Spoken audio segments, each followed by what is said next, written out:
Hello everyone, সবাইকে মকর সংক্রান্তির অনেক শুভেচ্ছা। এই যে এখন এদিকে গুড়টাকে গলানো হচ্ছে, ভাজা পিঠে বানানো হবে গুড়ের। আর কাদের কাদের এরকম পুজো করে বিউনিটা চারিদিকে লাগাতে হয় বলুন তো। এই যে আমাদের মকর সংক্রান্তির স্পেশাল পিঠে হচ্ছে। এই যে মা এদিকে পিঠে বানাচ্ছে, প্রায় শেষের পথে। আর আজকে বেশিরভাগ মানুষের এই সরু চাউলের পিঠেটা তো হবেই হবে, মানে আর যাই করুক তো এই পিঠেটা করতেই হয়। আর এইটা গুড় দিয়ে খেতে তো অপূর্ব লাগে। আর জিম থেকে এসে এই ধোয়া ওঠা পিঠে দেখে লোভ সামলাতে না পেরে তো খেয়েই ফেললাম। ভাই আমাকে পিঠে খাওয়াতে এসছে, খেয়েছিস তুই? কেমন খেতে হয়েছে রে? ভালো। গুড়ের ভাজা পিঠে ইয়াম্মি। আমার আর রোগা খাওয়া হলো না গো।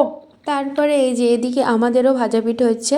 মা একটু টায়ার্ড হয়ে গিয়েছিল, মাকে বললাম যে আমি বাকিটা করছি।